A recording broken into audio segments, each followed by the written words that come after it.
Bueno, lo invitamos al doctor Bernardo Saravia Frías a dar su conferencia. Doctor.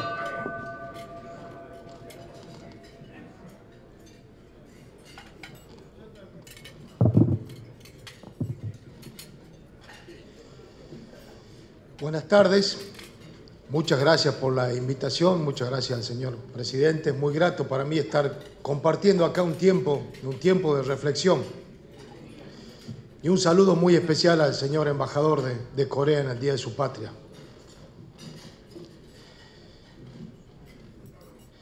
La causa de los cuadernos ha dejado a la sociedad argentina al desnudo, ha corrido todos los velos, ha dejado al descubierto nuestras vergüenzas. Y creo yo que tiene una profundidad central, una profundidad mucho mayor a otras crisis que hemos vivido en el pasado.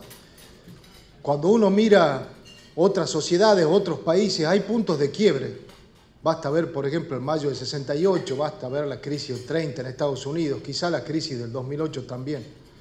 Y yendo más cerca a nuestro país, miramos la crisis del 2001. Pero creo que esto que está ocurriendo ahora en la Argentina tiene una profundidad mayor, una característica distinta, que la hace diferente. Y es que acá no hay que se vayan todos referidos solamente a los políticos.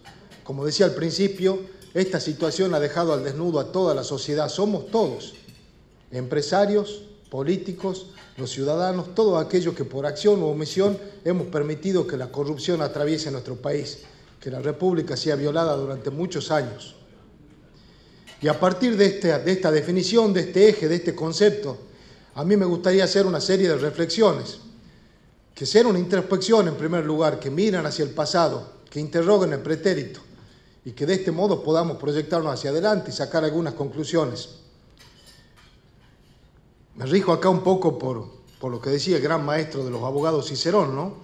La historia entendida como magister vitae, es decir, maestra de la vida, por oposición a aquella visión más bien shakespeariana, ¿no?, de Hamlet, cuando aquel personaje dice que la historia es un cuento de un loco contado para idiotas. Yo creo que la historia se puede interrogar en una forma de aprendizaje, tiene muchas lecciones y es la única manera de mirar hacia adelante. Y desde este lugar me gustaría hacer unas reflexiones, como decía. Toda civilización, al decir de Summer Maine, es una marcha infatigable del hecho hacia el derecho, es decir, de los hechos hacia el Estado del Derecho. Si se mira con atención, la mayoría de los países del mundo van en este tránsito, cada uno con sus marchas y contramarchas, cada uno con su avance y su retroceso, algunos más dramáticos que otros. Creo, sin embargo, que nuestro país tiene características distintas, como no podía ser de otra forma. Tiene marchas, tiene predominios y ritmos que son muy peculiares. Hay un filósofo que me es muy caro, un filósofo francés que no ha dejado escuela alguna porque por convicción decidió no tenerla, y su nombre es Gilles Deleuze. Muy caro, por lo menos para mi pensamiento. Y él tenía una reflexión muy filosa respecto de una situación como esta. Él decía que los gobiernos que se acercan más a una tiranía son gobiernos que se caracterizan por tener muchas leyes y pocas instituciones, y que por el contrario, los gobiernos democráticos son aquellos que se caracterizan por tener muchas instituciones y pocas leyes. Y a partir de esta reflexión tan filosa, a mí me gustaría continuar, me gustaría avanzar. Y creo que la historia argentina está atravesada por dos vectores que han tenido su predominio a lo largo de la historia argentina. Generalmente confrontan de manera agonal, pero siempre han tenido uno un predominio sobre el otro. Hay un primer vector que a mí me gustaría llamar el vector de la bifurcación, y hay un segundo vector, que es el vector de la línea, el vector rectilíneo, el vector de la serie. El vector de la bifurcación está muy bien caracterizado por una palabra, que es lo voluble. Es el cambio permanente, el giro constante, es el dar vuelta todo el tiempo, no tener nunca una línea predecible. Para aquellos que gusten del cine, y han visto tal vez en su época Cleopatra, de John Mankiewicz, un director muy conocido, él define lo voluble por Cleopatra. Cleopatra es el símbolo de lo voluble, del cambio constante, del cambio súbito, del cambio permanente. Y este vector, esta forma de entender la historia, de regir los destinos, tiene un correlato en lo jurídico, desde luego, y ese correlato es la inestabilidad. Y voy acá a otro filósofo francés también, Michel Foucault, un poco más conocido, y él hablaba de la microfísica de la ley, es decir, del sistema de ilegalismos. ¿Cuándo se da esto? Se da en las pequeñas leyes, en aquellos decretos que son los que terminan definiendo las conductas de una manera mucho más imperiosa tal vez que las grandes leyes como es la Constitución. Y en ese marco de ilegalismos, de decretos constantes, de resoluciones cambiantes, de resoluciones permanentes, donde se da este régimen, como les decía, de la bifurcación, del cambio constante, del cambio permanente, de la inestabilidad jurídica. Tiene también este vector un contacto directo con el pasado, una forma de entender el pasado. Y es una forma de ver el pasado como condena, es una forma de ver el pasado a través del espejo retrovisor de manera constante. Y acá me remito a un filósofo griego aún más antiguo, presocrático, a Cleantes, aquel que decía que tal vez el pasado no necesariamente es cierto cuando analizaba la paradoja de los futuros contingentes. Este vector ve así el pasado como que no es necesariamente cierto, como que se puede cambiar a través de relatos, como que se puede cambiar a través de palabras. Y tiene, para ir terminando con este vector, una pregunta central que es la que define su centro de gravedad. Es curioso, nuestras vidas en general, tanto personales como profesionales, están atravesadas por preguntas. Una o dos preguntas son las que definen nuestras vidas. Bueno, este vector tiene una pregunta central, que es, ¿qué pudo haber pasado? ¿Cómo llegamos hasta esto? Y fíjense, es la pregunta de la irresponsabilidad. ¿Y por qué la irresponsabilidad? Porque llegamos a un lugar siendo culpa de todos y en consecuencia culpa de nadie. También desde el punto de vista filosófico es lo opuesto a la definición kantiana, ¿no?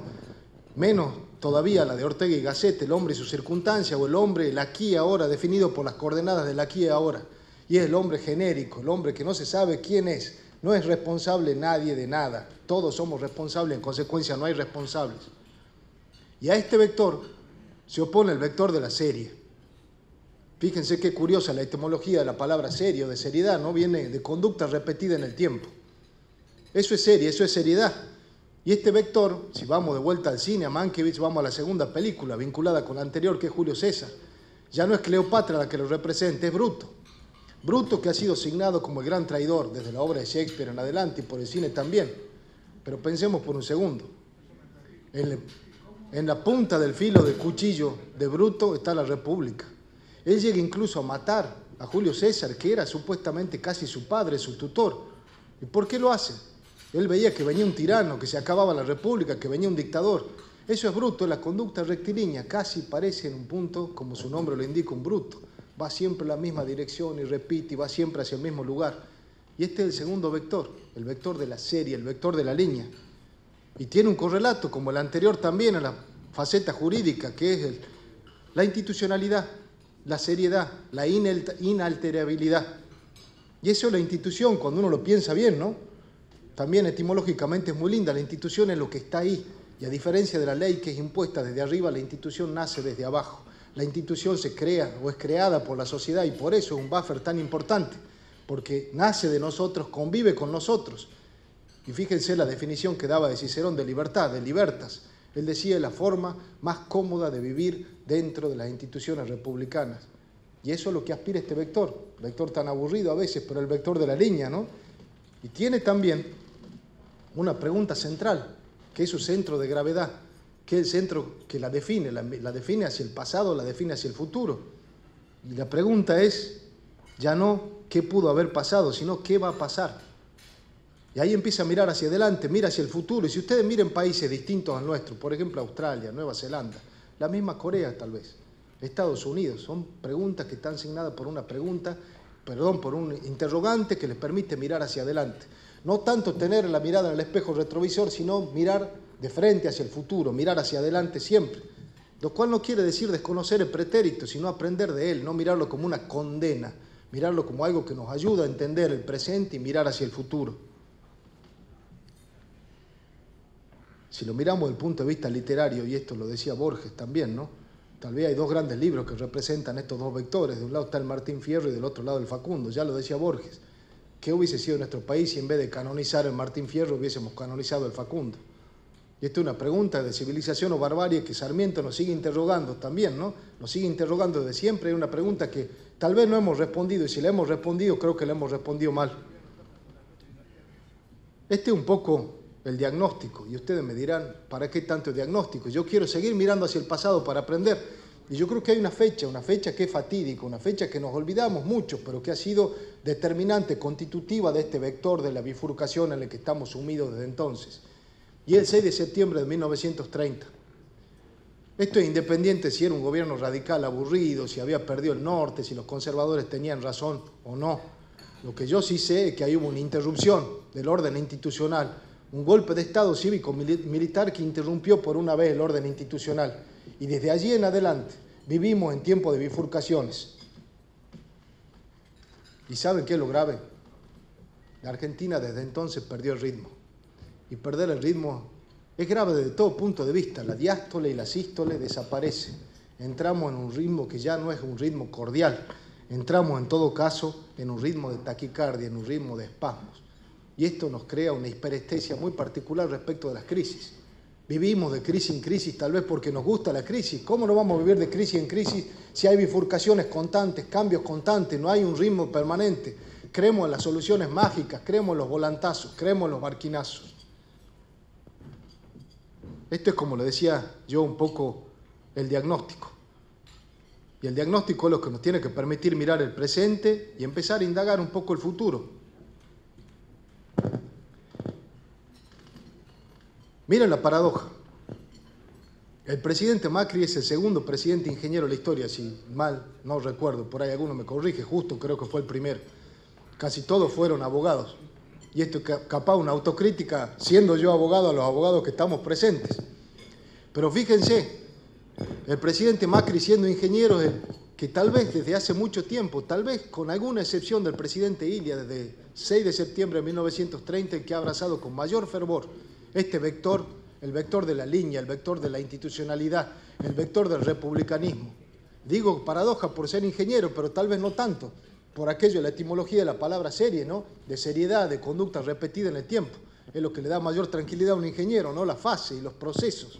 Bueno, esto es lo que para mí por lo menos marca el honor de acompañar desde mi lugar al presidente Macri en esta gesta que está llevando adelante con todos sus errores, con todos sus defectos, pero es abrazar de una vez este vector de la institucionalidad en el convencimiento que es el único camino posible, que es la única vía. Miren, yo no estoy reflexionando acerca de una crisis económica, una crisis política. Yo creo que, como insisto, es mucho más profundo que eso. Tenemos que entender que no es cuestión de giros ni vectores, que no es cuestión de cambios súbitos, que no es cuestión de barquinazos.